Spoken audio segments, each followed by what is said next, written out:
Okay, good morning. Here we are in the absolutely new year.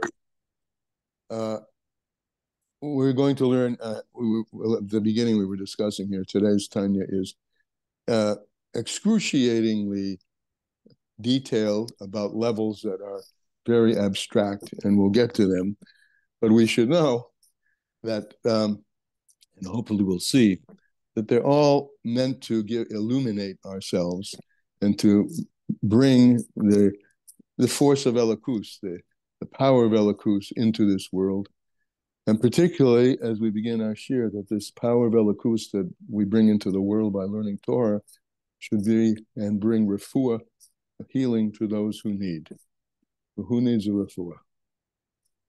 Baruch Benjamin ben Rachel Blima, Yehudis Golda Bas Elisa Hana, Haim Yaakov Zev ben Sarah, Yosef Yitzhak ben Lior, Shoshana Bas Hana, Gary Robert St. George, Ron Avraham ben Haizlata, Yaakov Shaul ben Hana, Miriam. Shlema Bekorev Mamash. Rav Yitzhak Fivish ben Graina Malka. Refuah Shlema. Amen. All right, so let's start with Hayom Yom. Take it lightly at the beginning. Okay, you may or may not remember that Rav Zusha of Anapoli created an acronym for himself to remember, not just to remember, but to make practical for himself the meaning of tshuva. Taf Shin, right? Begins with Taf Shin. And he had a saying for each one of them. So the Taf, which he said, we translate in English, be sincere with the eternal your God. Today we're going to look at the Taf. What does it mean to be sincere? By the way, in Hebrew, this word sincerity, or earnestness, is the word is ne'emun. Ne'emun is associated with emunah, faith. So he said, be sincere. In other words, get to that place of yourself where you are in touch with the essential connection with you and God, which is your emunah, which far surpasses, is far deeper than any intellectual understanding you may have of God. So he says, Tomim, be sincere with your God. And so I'm reading now, Hayom Yom. This represents the avoda of Shuva that comes through sincerity. And they said, Ne'aman, faithfulness. Sincerity or wholeness, he translates it here, takes a number of forms and has many levels. In reference to Shuva, the highest form is wholeness of the heart, Ernstkeit, that you're in touch with that simple aspect of the most simple aspect of your being, which you are a godly entity, an entity which reflects godliness, and you reflect that with no camouflage, no airs, you might say, just straightforward. As the Torah says of Abraham Avinu, you found his heart faithful before you. And that's where you found Hashem, Avram to be someone ultimately, Avram did pare away levels and levels of understanding in his quest for God until he got to that earnestness, simplicity, that point of emunah within himself. So that's all in the Tashur, in the Tamim. Be simple, be pure, uncomplicated, a tam. That's the beginning, Rabbi. It's the beginning of Rav Zusha's understanding of how to take the first letter of Tshuva. Be simple. Get down to the simplest part of yourself and let that shine. Okay, having said that, we are going to go into a rather complicated, complex, I guess would be a better word, discussion of how this simple thing, right? Think about this. God, Hashem is a simple unity, right? Yachid umiyuchad. He's singular, right? There's nothing else besides him. There is nothing besides him. Yet, from all of this, from this point of simplicity, comes myriad, unfathomable, uncountable multiplicity. So we are in the middle of exploring the geography of that. I remember hearing Josh Gordon, whom some of you may listen to, once said about this particular section, not today, but this whole Geras HaKodesh, he said, this part's beyond my pay grade. So I'll have to also admit, I will understand it as best as we together can understand it, based on some of the things that I've learned as well. In Lessons in Tanya, it's on page 372. We're beginning, remember, we did Aleph and Beis, Rosh Hashanah, before Rosh Hashanah, and now we're on Shabbos and Sunday, 3 and 4. And that's 3 starts on page 372. 3 Tishrei on 372. And in Likutei Amorim, on page Kuf Lamed, if you're looking in the Likutei Amorim down from the top, 1, 2, 3, 4, 5, 6, 7, 8, 9, 10, 11th line. Okay, a brief overview, okay? How we get. Well, it is how we get. But particularly speaking in this section, in the language of how God, we're created in the image of God. So as we learn this, it would be a good idea, at least my suggestion is, that we think about the parallel structure, which is us, right? So each of us have an essence of who we are. Before any layers of culture get laid upon us, any layers of training, any layers of education, there's the original we, me, born fresh out of the womb with no heirs, no intellect yet, no concepts, just who I am. So we call that, in when we speak about God, atzmos, the essence of God. What God is as he is to himself. Now, from there, we could draw parallels. I won't keep going with this, but as soon as the Vlad, the embryo, begins to get some level of consciousness, it begins to sense something other than itself. Before we get to conscious thinking, we get to an environment. There's an environment in the womb that the Vlad, soon to be Vlad, the one that will be born, is experiencing. So in godliness, atzmos, this singular point before any consciousness gets revealed, springs forth some degree of consciousness. And in the technical terms of Kabbalah, we call that an emanation, atzil, an emanated, something emanated. Now, before something is emanated, there's an emanator.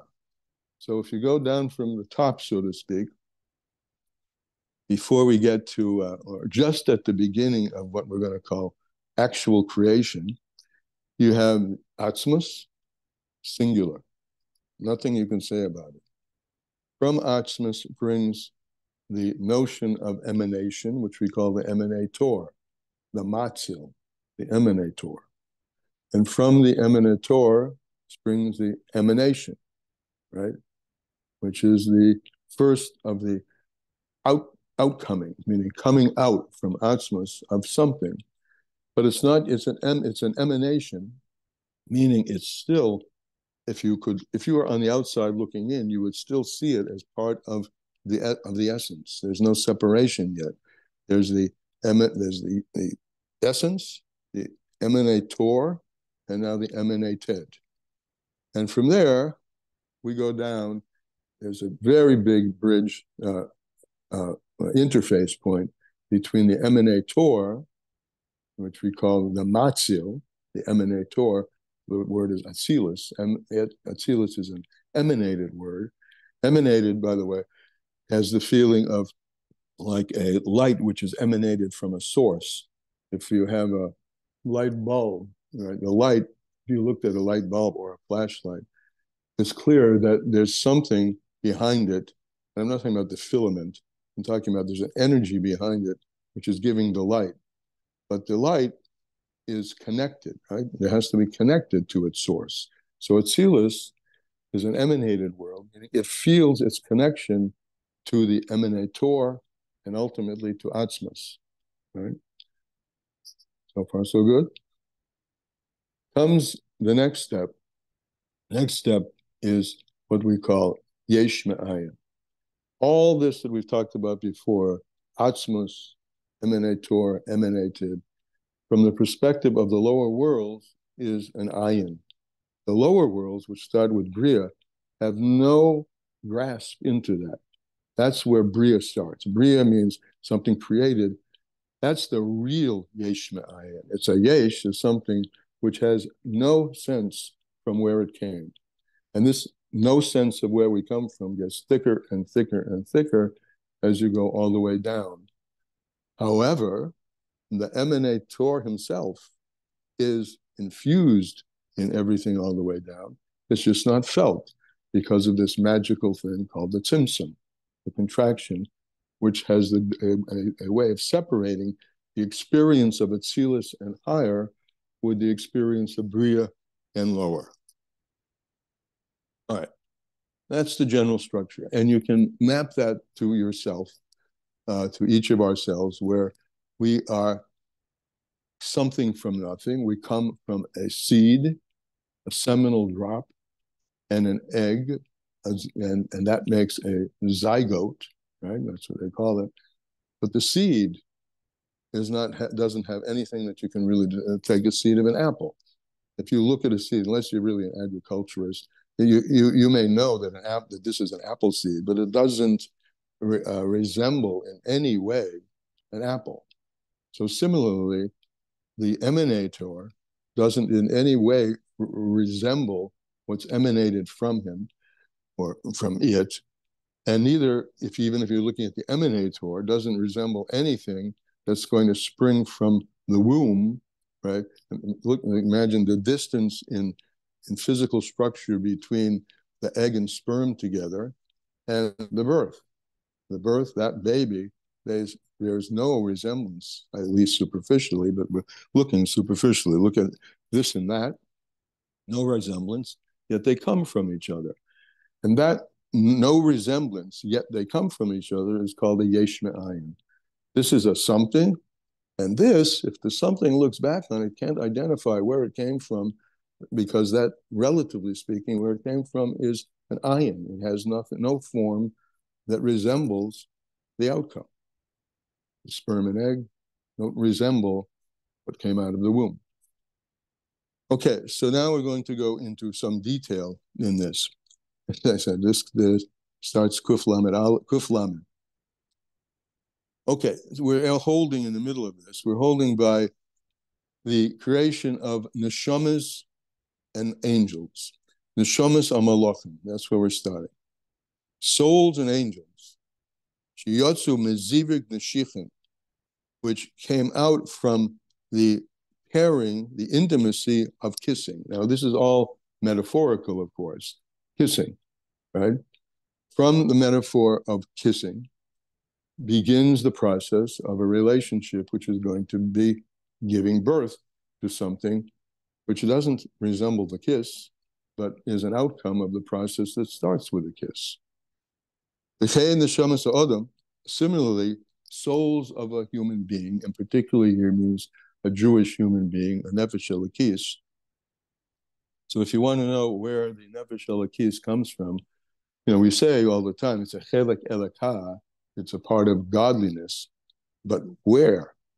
Where in godliness, right? So it's Yotze Mezivuk Dezun Datzilus. The soul, the godly soul, comes from the intimate relationship of all the six midos from Chesed on down, which are called Zah, which is a masculine infusion into a feminine receptacle, which is called Nukva, which is Malchus.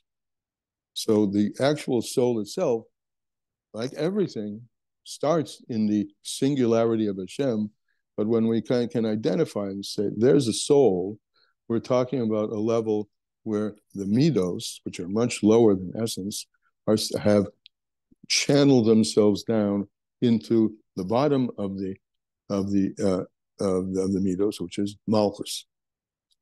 And this is all happening in the world of Atzilus. So that's where the soul comes from.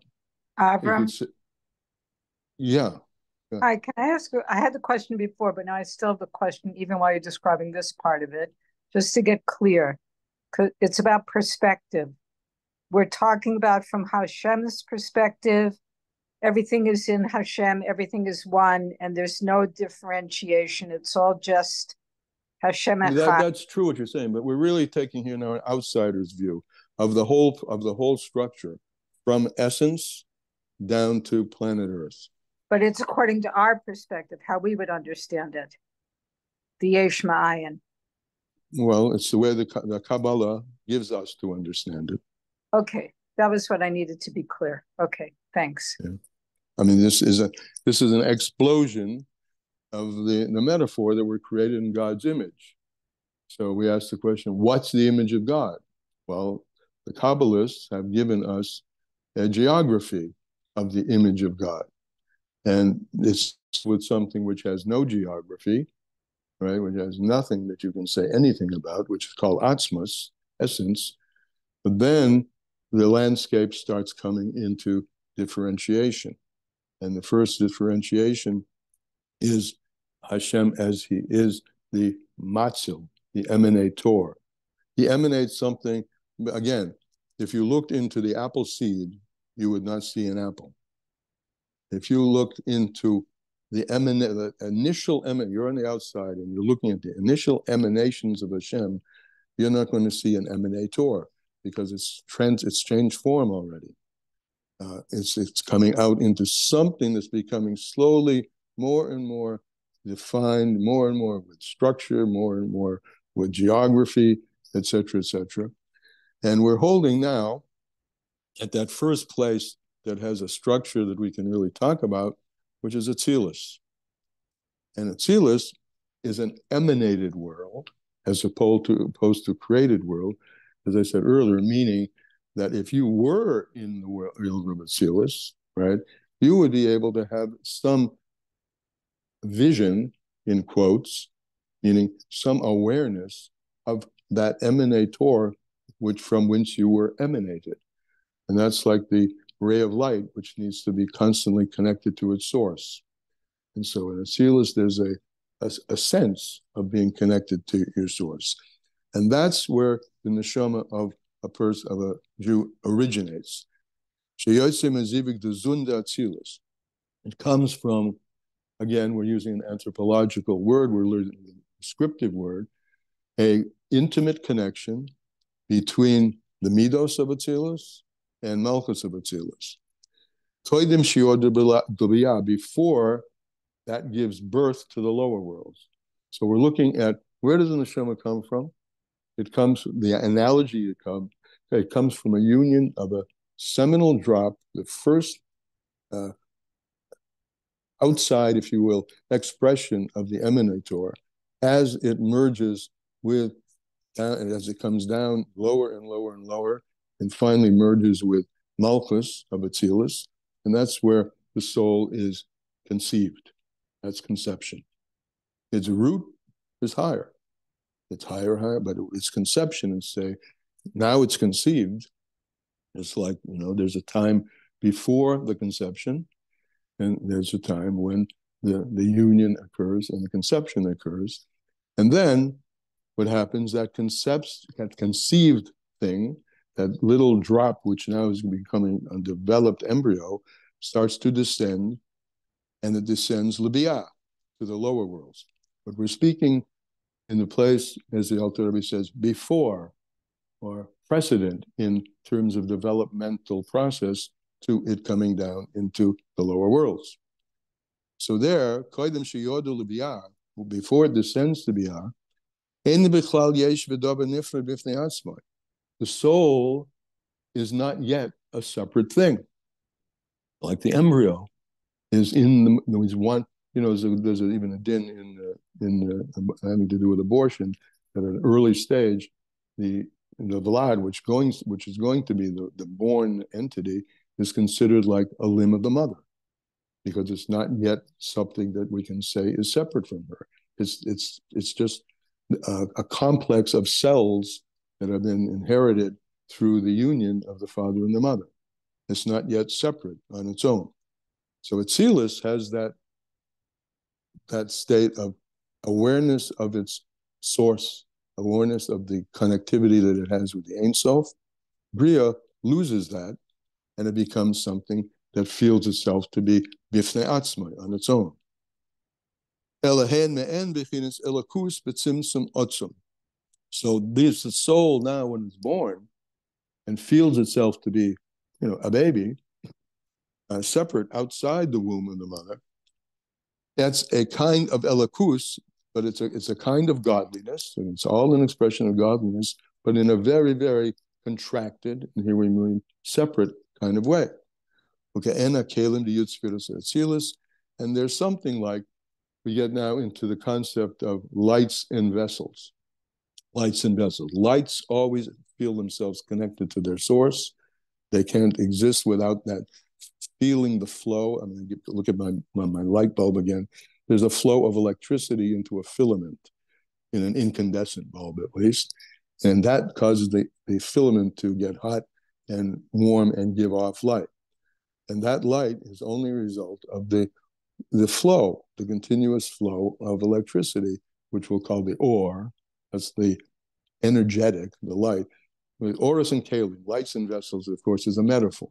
Hashem doesn't shine with light, and he doesn't have any vessels. But just like energy is put into a container called a bulb, and the energy is very rarefied, and you can't see the energy, you can't look at electricity, right? It's something that has no tangible existence. And then it becomes tangibilized through this magic of the filament in an incandescent bulb, and therefore becomes illuminary. It becomes an illuminary, becomes light. So this passage down, down, down creates something which experiences itself as something separate. And when it feels something separate, it's like a vessel, right? A vessel, the bulb versus the electricity that's flowing in the bulb.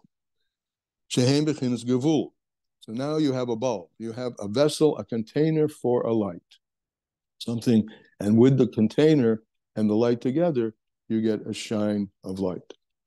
But that's all from a very big contraction and condensation of what was pure energy before, which you couldn't touch at all. It has to be limited. And that limitation we call tzimtzum, or ha'ein sof, the contraction of the light of the infinite one. And that, in the language of Kabbalah, is called hakav. Right? We've now learned 1, 2, 3, 4, 5 lines. The line is or ein sof hu hakav. In the language of Kabbalah, it's called a kav. It's a beam. But now it's something, right? It's a beam of light. Hamalubish ben Aran, which is enclosed in the vessels of what we call nefesh, ruach, and neshama. Shalahem, and so the beam has a resting place, a place of elucidation where it can elucidate, it can give light. And this is like the original contraction, the original condensation, the original limitation. When God made this magical quantum leap, and quantum leap is a good way of discussing it, because it's not going in an orderly process. There's an ayin, and suddenly emerges a yesh. It would be like looking at a baby suddenly emerging from the womb. Through all this, there's stuff going on, right? And all the people who have experienced this know there's stuff going on a long time before. And the result, in a certain sense, bears no resemblance to what was going on before. The result is this beautiful, well-formed Baruch Hashem baby. And what was going on before was a bunch of chemical and muscular processes. So there's a big gap. That's the gap between the ayin and the yesh. And it all comes, that yesh gets born through tzimtzum, through contractions. That's not a bad metaphor, contractions. Tzimtzum, and there's an original contraction, which takes the emanator himself and contracts it into emanations, and then into emanations, the world of Atzilus, and then creations, world of Bria. Lies cholo. In order that what happens is that the sense of emanation and the sense of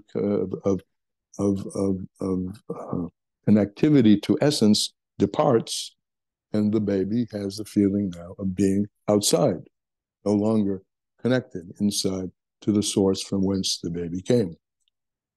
I'm using this baby thing as emotional. I hope you're getting this. And even after this seminal drop in egg have descended, and have come down, nefesh ruach and neshama de Atzilus, where it started as a nefesh ruach and neshama of Atzilus, after it comes down into Olam Hazeh, l'tzadikim harishonim. Now here he's talking about a particular class of Jewish human being, the early tzadikim.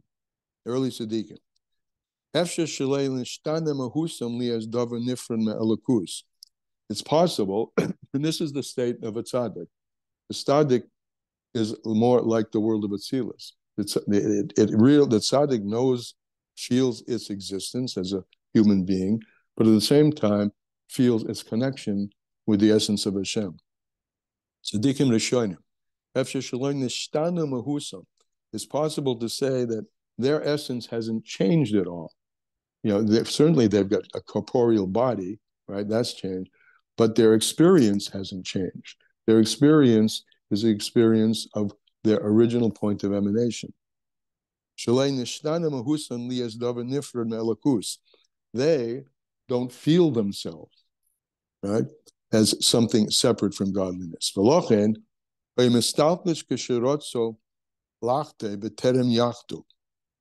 Therefore, it's a powerful thing, an unusual thing to say, and you're not going to hear this too often.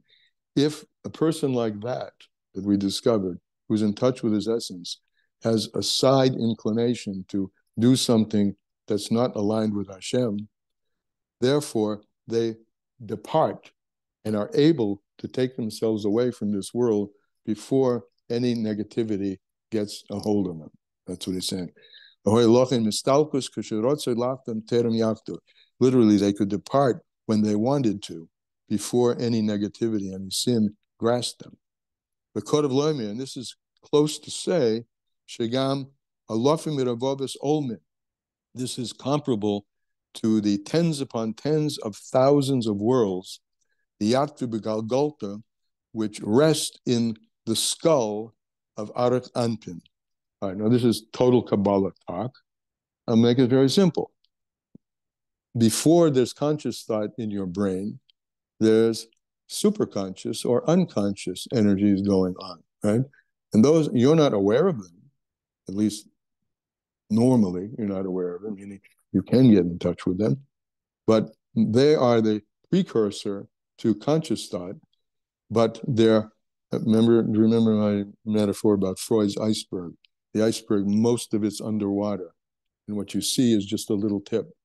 So similarly, a tzaddik and a Jew, any Jew, is coming from that underwater space, the place of the super-rational, the place of the deeper than reason, the deeper than thought. And just a little bit of that pumps up into thought. We have a much deeper super-rational, super-consciousness than we do our cognitive consciousness.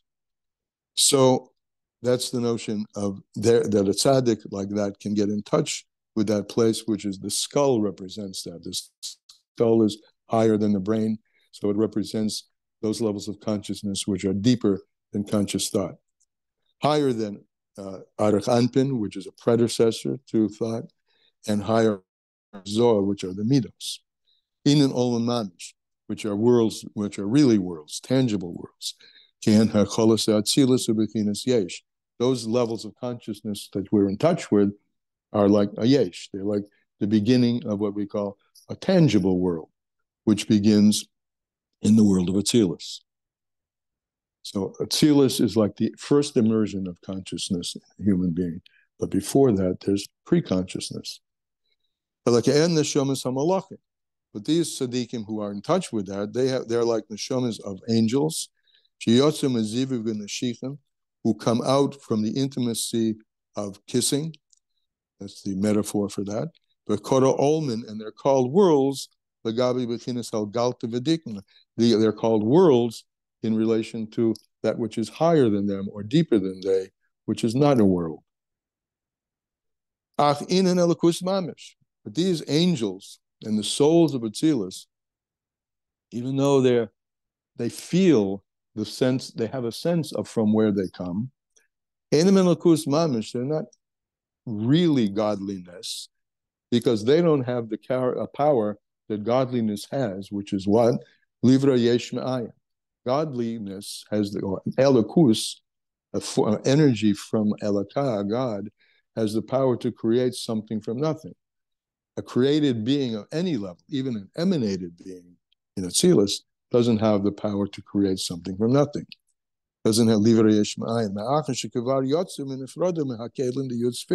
Because there's already a sense of separation. And they've been their energy has been enclosed in kalim, in vessels, in which is enclosed in the vessels of the world of Atzilus, right, is enclosed a light, right, lights and vessels, right, energy and materiality, right, Einstein, E equals mc squared, right, energy on one side of the equation and matter, materiality on the other side. So certainly matter comes from energy, but is not a visible flow where you can say this energy, got transferred into matter. You don't see that because there's a sense, this is the yesh. The end of the matter is a yesh, or something, and the energy is an ayin. But now in energy itself, there's levels. There's the energy before it's emanated. In Atzilus, it's already been emanated, and it has the power to create a yesh, which is bria. But all those beings, they don't have the power to create yesh me'ayin, because they've already stepped outside that boundary between the creator and the created, in which is enclosed the kav. The kav is a beam of energy, Now, we're going to say that even though the kav is a ayin, a nothing, right, compared to the yesh of the world of bria, it is a something, it's an emanation, isn't it, from an emanator. So this goes on in terms of infinite levels between emanated and emator, and emanator, emanated and the source from which it's emanated. And one is an ayin, and the other. So you have yesh and ayin on very rarefied levels. And we'll go back to the beginning. You start with atzmus, and as soon as essence, and as soon as it rises up in essence itself to emanate, there's already the notion of a something, of a yesh. Now, if we go down the level into the world which is emanated, the emanated world, from there to the next world, the emanations of Atzilus are an ayin, are nothing, compared to the substantiality of Bria, which doesn't see any connection between the two. So this yesh me'ayin can be talked about on many different levels. And here he's talking about it at the deepest levels all the way down to the lowest levels. And from this emanated source, the source of emanation, what's emanated is a light beam called the kav. Now the kav is going to be the source of the world of Atzilus. So this emanated thing becomes an ayin, a nothing, compared to the world of Atzilus. And this flip-flops all the way down, emanator, emanated. But once you get to Bria, then you're talking about levels of creation, or chain of descent. From one thing comes another thing. From Chokhmah is born Bina. From Bina comes Das, or back down to the Midos. And then you're in the Seder of what they call Seder Histalshalis, where one created thing gives rise to another created thing. Okay, now I'm doing a lot of talking because it's already very late. But I don't see any other way than to explain it this way, so you can understand it. But the point is that from the infinite comes the finite, with no bridge in between. And where there's no bridge in between, that's called yesh me'ayin. where you can see the bridges in between the steps. That's called, say, the histalshalis. So we're on the bottom of page, on page Kuf Lamed. So the Or Ein Sof, uke'en me'or me'or. The Or, the light which comes from the Infinite One, is something like, the radiated light bears some resemblance to the radiating source, which is the radiator, which is the essence of the emanator. Now, God himself is deeper than being an emanator, right? He exists before any sense of emanation. It's called atzmus. But from an emanation comes something emanated. And that's the world of Atzilus, where the essence of what's going on in Atzilus feels its connection, where the emanator, where the emanated feels its connection to the emanator. And it doesn't feel any sense of something that came into existence in a cause and effect way. It just feels that it's one with the emanator. It's a very probably difficult thing to understand, to grab that feeling. But the poets can talk about that feeling where I've merged into you. You and I have become one entity, and we don't feel the separateness at all between us. So that's the way things are in the world of Atzilus. In the world of Bria, there may be love and companionship and chesed and caring about each other, but there's an each other. There's two different things. Therefore, it's in God's power, back to the essence of everything himself, right? It's only in God's power to have the ability to create something from nothing, from absolutely nothing, mamish. Without any preceding cause. In a cause and effect relationship, if let's make this right.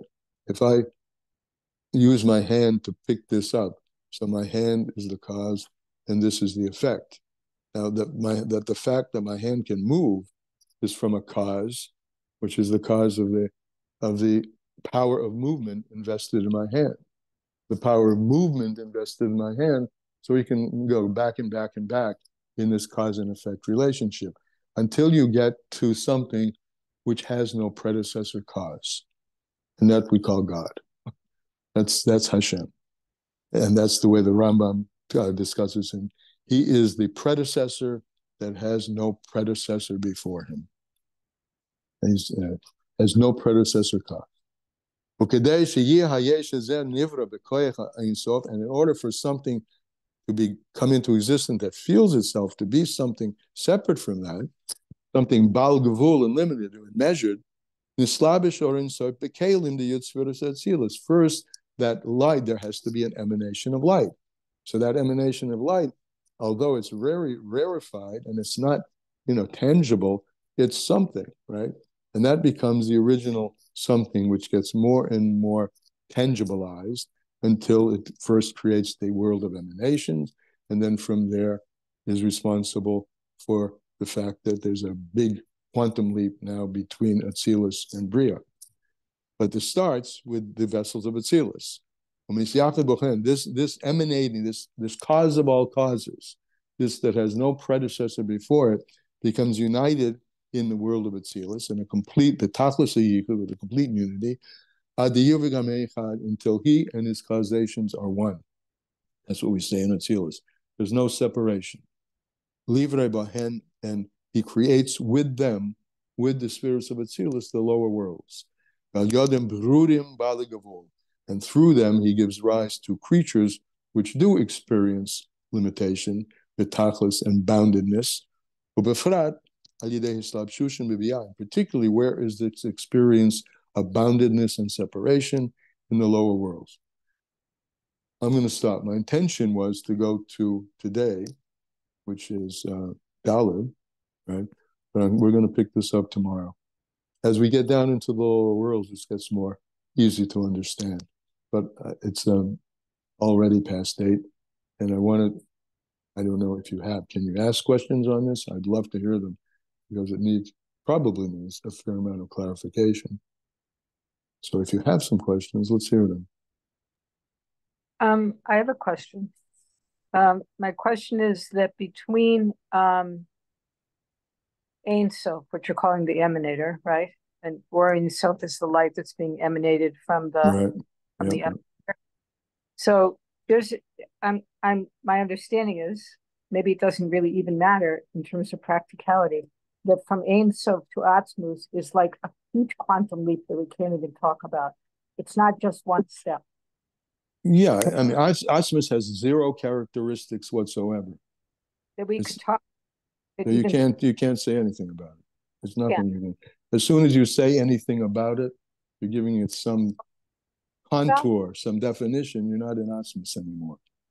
And Right. even Ein Sof and Or Ein Sof are given to us in order to approximate towards language, towards Hashem. But we also can't really define them to a certain extent, except maybe how you said it, emanator, the Ma'or, the one that the that emanates the everything, life, light, everything, and then the light. See, yes, you're right. Once you're talking emanator, you're not talking Atzmus anymore. Even when you're talking Or Ein Sof, you're talking about something. It's called light. It's infinite, right? But it's an infinite something. So right. as soon as you mention anything besides Hashem himself, you've moved down a level, right? But what we've done so far is discuss two very different downsteppings.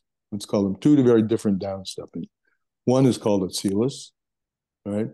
Where the Or Ein Sof has manifest some energy into beings, which are called emanated beings, not created beings, emanated beings, because though there is a difference between essence and what comes from essence, the emanated beings feel something of their oneness with essence. The boundary is very vague, and between the emanator and the emanate. Let me finish this. The boundary is very vague between the emanator and the emanated.